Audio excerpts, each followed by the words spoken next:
ऐसा लगा कि विपक्ष को गाली दी गई ये पूछने पर बिना नाम लिए, पहले कहती हूं बिना नाम लिए यह कहा गया कि जो जातीय जनगणना कराने की बात करते हैं उनको अपनी जाति पता है क्या? क्यों ऐसा लगा विपक्ष को कि ये कहने पर उनको गाली लगी? और दूसरी तरफ इसको लेकर इतना सियासी हो हंगामा क्यों? क्या पहली बार किसी ने किसी की जाति पूछी है क्या?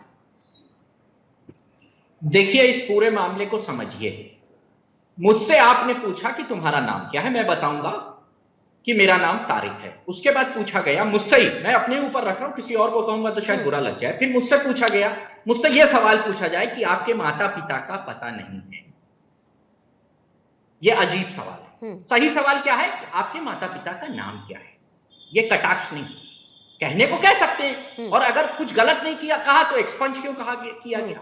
तो पूछा यह गया कि आपकी जाति का अता पता, जिनकी जाति का अता पता नहीं है वो जातिगत जनगणना की बात कर रहे हैं। अब मान लेते हैं कि एक चपरासी को लोकसभा के कहा गया, राहुल गांधी को नहीं कहा गया, एक जो प्यून का काम करते हैं, वहां सफाई का काम करते हैं, उससे भी क्यों कहा गया कि तुम्हें तुम्हारी जाति का पता नहीं है, अता पता नहीं है तुम्हें तुम्हारी जाति का? किसी से उसकी जाति पूछना कोई दिक्कत नहीं। आप मुझसे पूछे, मेरा नाम तारिक खान, मैं मुसलमान हूं, पठान हूं, खान हूं, जो भी है आपसे पूछे, आप बताएंगे एबीसीडी जो भी है। लेकिन दिक्कत यहां हो जाती है, सवाल और संदेह में फर्क है। ठीक है। पता नहीं कि आपके माता पिता कौन है, मैं अपने ही ऊपर डाल रहा हूं, किसी और को नहीं कह रहा हूं, ये संदेह है। ठीक है। और ये पूछना कि आपके माता पिता का नाम क्या है, ये सवाल है, ये सवाल है। तो ये इस परिपेक्ष से गलत है। आपको मंशा पे डाउट नहीं है, लेकिन आपको सवाल पूछने के तरीके से दिक्कत है। तारिक खान साहब, ओपनिंग स्टेटमेंट, ठीक है, एक मिनट का ओपनिंग स्टेटमेंट सबका रहेगा, फिर उसके बाद इस डिबेट को ओपन कर देंगे। ऋषभ तिवारी, आपके पास आती हूं। कौन जात हो ये कोई नई बात नहीं, लेकिन विपक्ष का ऑब्जेक्शन यह है कि संसद भवन के अंदर जिस तरीके से यह सवाल पूछा गया, जिस तरीके से यह बात कही गई, वो अपमानजनक है, और इसीलिए राहुल गांधी को लगा कि उनके लिए अपशब्दों का इस्तेमाल किया गया और यह उनके ऊपर पर्सनल अटैक था। क्या बीजेपी खुश है इस तरीके के सियासी संग्राम से जात पात को लेकर?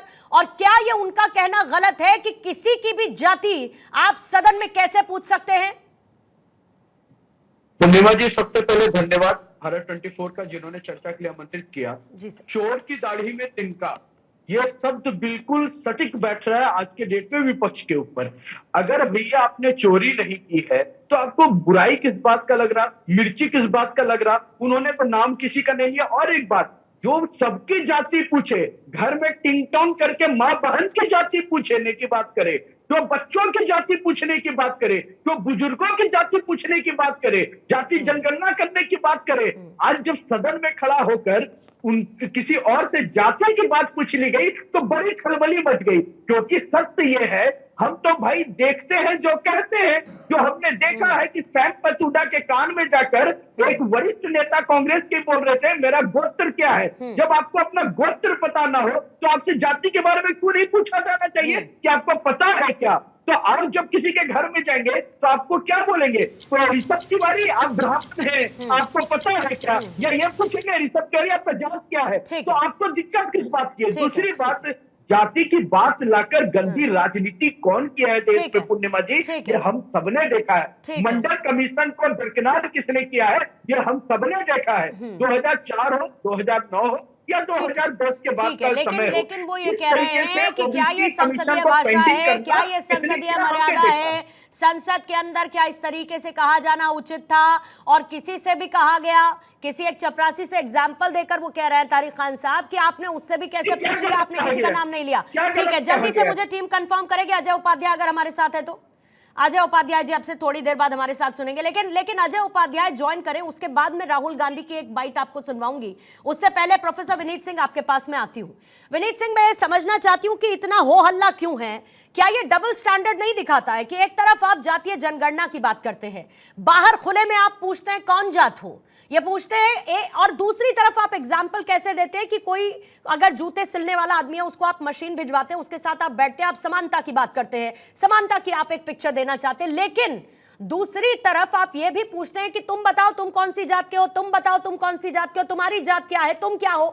अब ऐसे में अगर बिना नाम लिए सदन के अंदर बीजेपी ने कह दिया कि जिनको अपनी खुद की जाति नहीं पता वो जातीय जनगणना कराने की बात करते हैं, तो ऐसे में विपक्ष का इतना हो हल्ला क्यों है? पूर्णिमा जी गुड इवनिंग, नमस्कार सभी को। मुझे एक गजल की लाइन याद आती है कि हंगामा क्यों है बरपा जो जाति पूछ ली। भाई सपा के प्रतिनिधि कह रहे थे कि भाई हमसे जाति क्यों पूछी जाती है। जो जात की राजनीति करता है, ये हो चाहे इनके रिश्तेदार राजद बिहार में, वो ये बात कहते हैं तो बड़ा हास्यास्पद लगता है। और ये क्या है ना पूर्णिमा जी, ये बस केवल देश को जातियों में बांटने के लिए। मैं आपको थोड़ा सा पूर्व में ले चलता हूं, जबकि काका कालेलकर कमीशन और मंडल कमीशन बना था, तो उस कमीशन को इसलिए, स्पेशली काका कालेलकर कमीशन को इसलिए खारिज कर दिया था नेहरू ने, क्योंकि जातिगत आरक्षण नहीं दिया जाएगा। मंडल कमीशन की बात हम जानते हैं। भैया अगर कांग्रेस अगर इतनी जातीय गणना कराने के लिए तत्पर है, तो अब तक कर्नाटका में क्यों नहीं रिपोर्ट आया है? फरवरी में इसके तेलंगाना में 150 करोड़ रुपए की राशि आवंटित हुई थी, पर अब तक उस पर क्या वजह, इस पे बोल दें। परेशानी ये है कि उन्हें इस बालक बुद्धि ने पूरा बजट सत्र है पूर्णिमा जी को मजाक बना दिया है। And is nothing but a best. बुद्धि आप लोग क्या करते हैं विनीत साहब? ये बालक बुद्धि क्या होती है पूर्णिमा जी? जब आप कैसे सदन में जज करते हैं कि किसी की बालक बुद्धि है, कोई मैच्योर हो चुका है, कोई मैच्योर, कैसे आप लोग जज करते हैं? अलग नैरेटिव आपने सेट कर दिया है, बालक बुद्धि। पूर्णिमा जी बस 20 सेकंड में। पूर्णिमा जी, अब सदन में जब बैठते हैं और जब एक सीरियस और सीनियर आप सांसद हैं, वहां पे लोकहित की बात की चर्चा होनी चाहिए, ना कि सनातन धर्म के भगवानों का अपमान करना चाहिए। आप तो ऐसे भी करते रहे हैं। तो बजट सत्र में इसलिए कहा है बालक बुद्धि का मतलब होता है जो अभी मैच्योर नहीं हुआ है।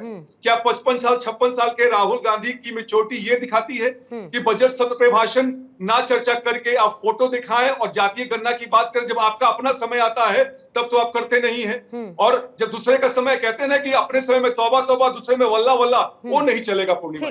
तो ये हंगामा ऐसे ही बरपाया गया है एक छोटी सी बात को लेकर। ठीक है, अभय जी के पास आऊंगी, लेकिन उसी बीच में डॉक्टर अजय उपाध्याय भी हमारे साथ जुड़ चुके हैं। अजय उपाध्याय जी, आपका स्वागत करती हूं। आपसे सवाल लेने से पहले आपको कुछ सुनाना चाहती हूं। राहुल गांधी का क्योंकि नाम लिए बगैर जब उनसे जाति पूछी गई, सब देख रहे हैं कि कैसे पूरा का पूरा विपक्ष इसको लेकर हो हल्ला कर रहा है, लेकिन राहुल गांधी के कुछ पुराने बयान आपको जरूर सुनने चाहिए, शायद अजय उपाध्याय जी को रेलेवेंट लगे जब वो अपना जवाब देंगे। भारत जोड़ो न्याय यात्रा के दौरान किस तरीके से सरेआम उन्होंने जाति पूछी, एक बार जरा सुनवाएंगे और उसके बाद अजय उपाध्याय जी के पास आती हूं। आप शिव प्रसाद जी हैं, आपके मालिक का क्या नाम है? आपके मालिक का क्या नाम है? क्या नाम है? नाम बताओ, नाम बताओ।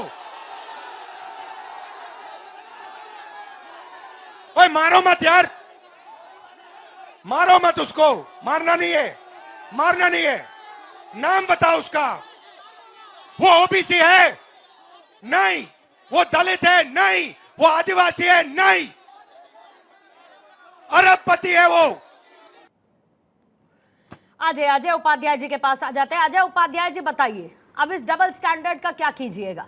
जब राहुल गांधी भारत जोड़ो यात्रा के दौरान सरेआम पूछते हैं वो ओबीसी है, वो दलित है, वो पिछड़ा है, नाम बताओ उसका, नाम बताओ उसका, और जब बिना राहुल गांधी का नाम लिए कुछ बीजेपी की तरफ से कह दिया जाता है सदन के भीतर, तो उनको लगता है कि भाई उनका अपमान हो गया, उनकी इंसल्ट हो गई। ये तो बड़ा डबल स्टैंडर्ड हो गया विपक्ष का। सर पूर्णिमा जी, बहुत धन्यवाद। आपने राहुल जी का वो पुराना बाइट दिखाया और उस बाइट में स्पष्ट हो गया है कि उन्होंने क्या कहा है। इस देश में क्लास है, ओबीसी एक क्लास है, एक वर्ग है, दलित आदिवासी एक क्लास है, एक वर्ग है जिसकी अपनी एक पहचान है, और वो पहचान है भारतीय संविधान की सामाजिक न्याय की जो अवधारणा है उसके तहत। उसके बाद उन्होंने कहा आपका मालिक कौन है? तो मालिक आपका पूंजीपति है, मतलब वो भी एक बड़ा वर्ग है। अब मैं इससे ज्यादा कुछ नहीं कहूंगा। इसके मुझे लगता है जो लोग बैल बुद्धि वाले हैं वही नहीं समझ पाएंगे। मुझसे जो अभी तक चर्चाएं यहाँ कर रहे हैं उन सबको मैं समझाना चाहूंगा कि बैल बुद्धि हो तो मत समझिए। देश के प्रधानमंत्री जी ने जिस ट्वीट को रिट्वीट किया है, मुझे लगता है उसके बाद कुछ बचता नहीं है कि प्रधानमंत्री की भी मानसिकता क्या है। वो भी नहीं चाहते हैं कि इस देश में जातीय जनगणना हो, ताकि जातीय विकास और उत्थान की जो अगली रणनीति हमें बनानी है देश के सर्वांगीण विकास के लिए, उसमें उनकी कोई हिस्सेदारी तय हो।